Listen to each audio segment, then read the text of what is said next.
Welcome to Sunrise competition classes. जैसा कि आप सभी को पता है, हमारे चैनल पे इकोनॉमिक्स की क्लास पढ़ाई जा रही है और साथ ही साथ कंप्यूटर के भी सी लैंग्वेज और अन्य कोर्स भी पढ़ाए जा रहे हैं। तो हमारा ये चैनल है, हमारे चैनल को सब्सक्राइब कर लें और बेल आइकन प्रेस कर दें, जिससे आपको फ्यूचर में हमारे चैनल में हो रहे प्रत्येक अपडेट को प्राप्त हो सके। तो समय को वेस्ट न करते हुए चलते हैं अपने हम टॉपिक की ओर। देखिए, आज का जो हमारा टॉपिक है वो है इकोनॉमिक पॉलिसी, आर्थिक नीतियां। देखिए, जो अब सरकार ही नीतियां फिक्स करती है, तो सबसे पहले जानते हैं नीतियां क्या होती हैं। ये एक प्रकार का प्रोसेस होता है जो कि प्रत्येक कार्य को करने से पहले बनाया जाता है, वही हमारी नीति कहलाती है। जैसे हम लोग एग्जाम के लिए प्रिपरेशन करते हैं, तो अब प्रिपरेशन सभी बच्चे करते हैं, लेकिन सभी बच्चे फर्स्ट नहीं आते।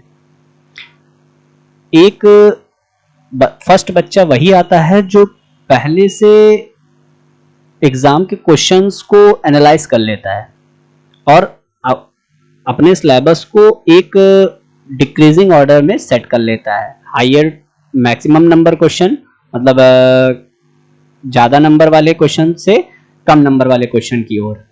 तो उसी तरह जो सरकार नीतियां बनाती है वो भी कुछ इसी प्रकार होती है। सबसे पहली जो हमारी होती है राजकोषीय नीति, जिसे हम लोग फिस्कल पॉलिसी बोलते हैं। राजस्व या लोकावित्त के विभिन्न पहलुओं को प्रभावित करने वाली नीति को सामान्यतः राजकोष बजटरी नीति कहते हैं। राजकोषीय कहिए या बजटरी कहिए। राज्य का अस्तित्व ही सामाजिक तथा उन वस्तुओं और सेवाओं की आपूर्ति के लिए होता है जिन्हें बाजार द्वारा लोगों तक नहीं पहुंचाया जा सकता या जिसके संबंध में बाजार असफल रहता है, जैसे स्वास्थ्य, सुरक्षा, सड़क, पेयजल, शिक्षा। ये सभी क्या है? ये सभी अगर पूर्ण रूप से प्राइवेटाइज हो जाएगा तो थोड़ा प्रॉब्लम है, क्योंकि देखिए, हर एक जो व्यक्ति है भारत में या कहीं पर भी, वो एक प्राइवेट ऑर्गेनाइजेशन पर वर्क नहीं कर सकता, अपना इलाज नहीं करवा सकता, अपनी सेल्फ सिक्योरिटी नहीं कर सकता, सड़क नहीं बनवा सकता। अगर उसे एक जगह से दूसरी जगह जाना है तो उससे अच्छी सड़क चाहिए, पीने के लिए स्वच्छ जल चाहिए, तो एक आदमी इतनी कैपेबिलिटी नहीं रखता है। शिक्षा उसे बेस्ट नहीं मिलेगी, शिक्षा मिलेगी बेस्ट तो इतना ज़्यादा पैसा लगेगा कि वो ज़्यादा प्रॉब्लम में है। इसीलिए सरकार नीतियां बनाती है। इस प्रकार का राजकोषीय नीति के 4 सक्रिय पहलू हैं: सार्वजनिक व्यय, संसाधनों का आवंटन, आर्थिक विकास एवं स्थिरता, हीनार्थ प्रबंध, घाटे की वित्त व्यवस्था। तो अब सबसे पहले भारत की संचित निधि जानते हैं। भारत की संचित निधि का निर्माण उसके द्वारा प्राप्त प्रत्येक राजस्व एवं उसके द्वारा जारी किए गए प्रत्येक बॉन्ड, सरकार द्वारा प्राप्त आंतरिक एवं बाहरी संस्था के से जो ऋण लेती है सरकार द्वारा दी गई ऋण वसूली की प्राप्ति, सभी प्रकार के शुल्कों से प्राप्त आय, सार्वजनिक उपक्रमों से प्राप्त आय, लोक खाते के अंतर्गत जमा की गई धनराशि, जैसे बचत खाता, सावधि जमा खाता एफडी, लघु बचत खाता जीपीएफ। तो इस तरह के जो हमारे होते हैं, ये हमारी संचित निधि वो होती है जो भारत की टोटल इनकम होती है, जो एक जगह आती है, वो हमारा जो प्लेस कहलाता है, उसे हम लोग संचित निधि कहते हैं। फिर आकस्मिक निधि, इस निधि से सरकार ऐसे व्ययों की पूर्ति करती है जिसमें विलंब संभव नहीं है, जैसे आपदा, गृह युद्ध, बाहरी आक्रमण इत्यादि। इस निधि से धन निकालने के लिए संसद की तत्काल स्वीकृति आवश्यक नहीं है, बाद में संसद की स्वीकृति के साथ इसकी भरपाई संचित निधि द्वारा भर दी जाती है। बजट, वार्षिक वित्तीय वितरण, इसे संविधान के अनुच्छेद 112 में एक्सप्लेन किया गया है। संविधान के अनुच्छेद 112 में वार्षिक वित्तीय वितरण शब्द का प्रयोग बजट के लिए किया गया है।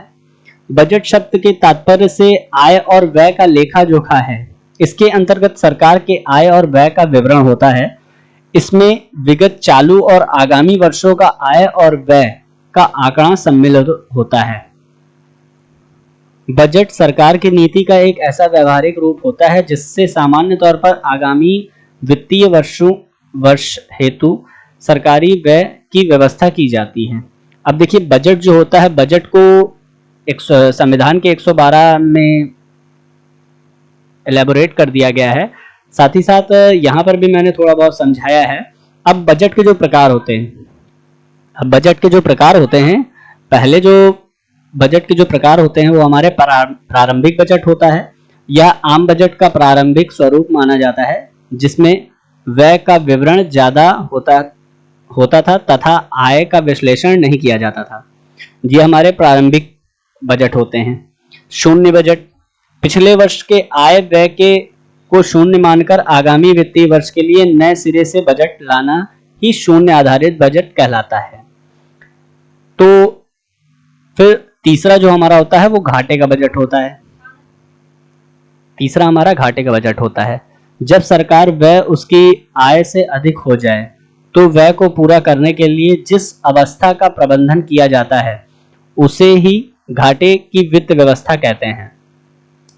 तो यहाँ पे हमने बजट के प्रकार को पढ़ा और अब बजट को प्रिपेयर कैसे किया जाता है और बजट को लाया कैसे जाता है और बजट कब लाया जाता है, इसके बारे में हम पढ़ेंगे बजट की तैयारी में। ठीक, तो सबसे पहली बात तो जो बजट होता है, बजट को वित्त मंत्रालय के आर्थिक मामलों के विभाग के बजट शाखा द्वारा बजट की तैयारी की जाती है। ठीक, सर्वप्रथम राज्यों एवं केंद्र शासित प्रदेशों से बातचीत करके उनके व्यय का ब्यौरा तैयार किया जाता है। आर्थिक मामलों का विभाग यह अंदाजा लगाता है कि कुल कितना खर्च होगा और पैसे कैसे आएंगे। इसमें वह राजस्व आय और गैर राजस्व आय का अनुमान लगाया जाता है। इसमें कुछ संख्यात्मक संस्थाएं होती हैं जो इसकी गणना करती हैं। इसके अलावा नीति आयोग पूरे वित्तीय वर्ष के लक्ष्यों का अनुमान लगाता है। इसके बाद उद्योग जगत, अर्थशास्त्री, राजनीतिक दलों से विचार विमर्श किया जाता है। उसके बाद ही प्रधानमंत्री के नेतृत्व में बजट पर अंतिम बैठक होती है। इस